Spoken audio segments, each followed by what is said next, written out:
सेंधवा कृषि उपज मंडी में अनियमितताओं के आरोप लगाते हुए विधायक ग्यारसियाल रावत पहुंचे कृषि उपज मंडी। विधायक द्वारा कहा गया कि मंडी में सीसीआई के द्वारा जो कपास खरीदी किया जा रहा है वह किसानों का न होकर अधिकांश कपास व्यापारियों का है। साथ ही मंडी में स्थानीय किसानों की अनदेखी किए जाने के आरोप भी विधायक द्वारा लगाए गए।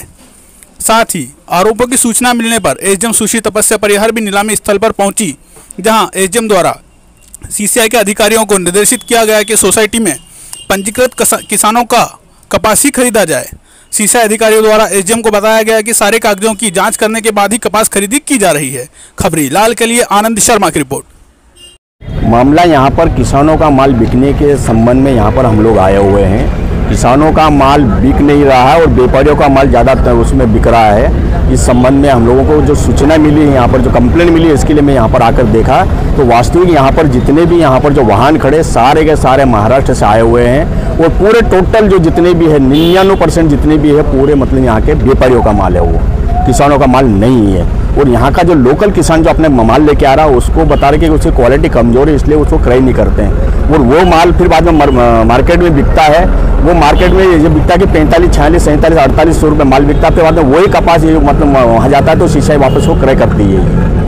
ज़्यादातर गाड़ियाँ यहाँ पर महाराष्ट्र की दिखाई दे रही है, क्या मामला है? टोटल महाराष्ट्र की गाड़ियाँ हैं। अब भले महाराष्ट्र की गाड़ियाँ आए, महाराष्ट्र के व्यापारी अपने किसान आए, हमको उससे कोई लेना देना नहीं है। किसान का माल होना चाहिए, लेकिन यहाँ तो टोटल व्यापारियों का माल तोड़ रहा है, व्यापारी माल खरीदी कर रहे हैं। व्यापारियों द्वारा भी कुछ मांग रखी गई है। व्यापारी द्वारा ये मांगे रखी गई कि यहाँ पर 12-13 जो जिनिंग प्रेसिंग का यहाँ रजिस्ट्रेशन हुआ, लेकिन यहाँ पे 2-3 ही जिनिंग प्रेसिंग में माल डल रहा है, वो उनकी मांग रखी है। तो वो हम लोग बताया कि आप ऐसा क्यों कर रहे हो, सबको मतलब मौका दीजिए। मैंने आपने यहाँ पे फोन पे चर्चा की, क्या बताया, उनको निरीक्षण करने के लिए निर्देश दिए हम लोगों ने। आइए हमारे साथ में निरीक्षण करिए, मैंने निरीक्षण करेंगे हम उनके साथ में। हम लोग किसानों की क्या मांग है? यहाँ किसानों की मांग है कि हमारा माल बिकना चाहिए।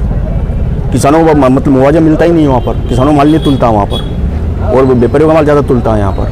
निरीक्षण के बाद क्या दिशा निर्देश देंगे आप? तत्काल निर्देश दिए हम लोगों ने मंडी सेक्रेटरी को, आप तत्काल इसकी जानकारी वो लीजिए और जानकारी लेने के बाद में वास्तविकता मतलब किसान का माल उनको एक भी गाड़ी वापस नहीं जाना चाहिए और पूरा माल बिकना चाहिए उनको। कुछ ग्रेड तय है यहाँ पे सीसीआई की खरीदी में? उनका जो ग्रेड है उन्होंने बताया कि जितने मतलब 10%, 12%, 8% जो उनका जो है उनके अपने उसमें नमी का उसका है, उसके आधार पे वो करते हैं वो। तो यहाँ का किसान का माल तो है, माल तो भी सब जमीन में पकता है, कोई ऊपर आसमान से तो पकता ही नहीं, झाड़ पे पकता ही नहीं, जो कि चलो ऊपर से तोड़ के लिया है वो। सीसीआई की भी कुछ ग्रेड तय है, मानक तय है कि इतने ग्रेड का ही हम माल खरीदेंगे? वो उनके जो नियम है वो भले करें, लेकिन हमको तो व्यापारी का माल के बजाय किसानों माल ज़्यादा तोड़ना, ये हमारा ज़्यादा मेन मकसद है हमारा।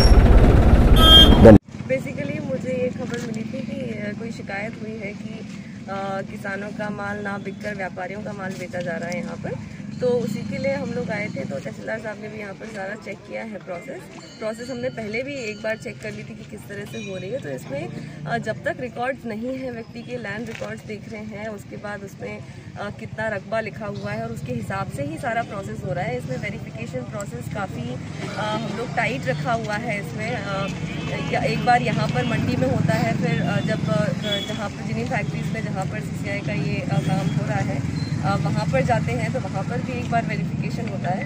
तो आई थिंक प्रोसेस काफ़ी टाइट है, मतलब जो भी कागज़ पे है उसी के बेसिस पे सारा काम हो रहा है, यही निर्देश भी दिए हैं। बाकी इसके अलावा भी यदि शिकायतें आ रही हैं तो हमने ये डिसाइड किया है कि हम रैंडमली हर दिन का 10 से 15 जो गाड़ियाँ आई हैं, जो किसान हैं, उनके रिकॉर्ड्स मैच करेंगे।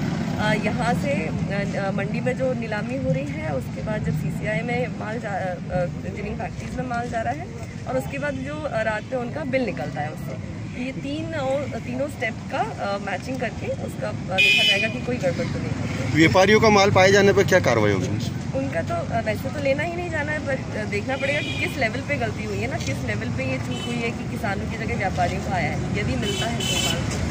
हम सेंधवा विधायक का बड़ा आरोप ये है कि व्यापारियों का माल ज़्यादातर बिक रहा है और मंडी समिति के लोग, यहाँ मंडी अधिकारी हैं, वो सोए हुए हैं। लगातार यहाँ पर जितने भी व्यापारी हैं, सभी व्यापारी है, महाराष्ट्र की ज़्यादा गाड़ियाँ हैं और वहाँ पर निर्देश भी दिए उन्होंने। क्या लगता है आपको, यहाँ पर आपने निरीक्षण किया है, यहाँ पर आपने मौके पर देखा भी है, क्या स्थिति है? एज आई सेड, यहाँ पर बिना लैंड रिकॉर्ड्स के चेक किए काम नहीं हो रहा है। तो हम तो रिकॉर्ड्स का ही देखकर काम यहाँ पर कर रहे हैं। इनफैक्ट मंडी वाले भी ऐसा नहीं कह सकते कि सो रहे हैं, बिकॉज वो भी जब से ये शुरू हुआ लंबाए तब से लगे हुए हैं इसमें। ये उनके लिए भी एक तरह से तरीका है कि हमारी मंडी में थोड़ा सी आवक हो रही है इसकी वजह से। तो ऐसा नहीं है, सारा काम हो रहा है।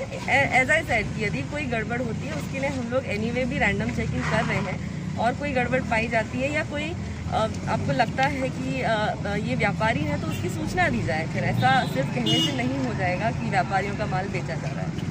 हल्का माल यहाँ पे बिक नहीं रहा है, ऐसा भी कई किसानों ने कहा है। तो सीसीआई की कुछ ग्रेड्स हैं क्या? उस ग्रेड्स पे आना? यस, डेफिनेटली सीसीआई के अपने मापदंड हैं इसके। एक तो मॉइस्चर को लेके होता है, जो कि जिसकी वजह से सबसे ज़्यादा यहाँ पर इशू हो रहा है, गाड़ियाँ लौटाई जा रही हैं। तो मॉइस्चर का उनका जो मापदंड है उसके हिसाब से वो चेकिंग हो रही है। यदि सही नहीं पाया जाता माल तो उसको ज़बरदस्ती नहीं खरीदने के लिए बोला जा सकता है।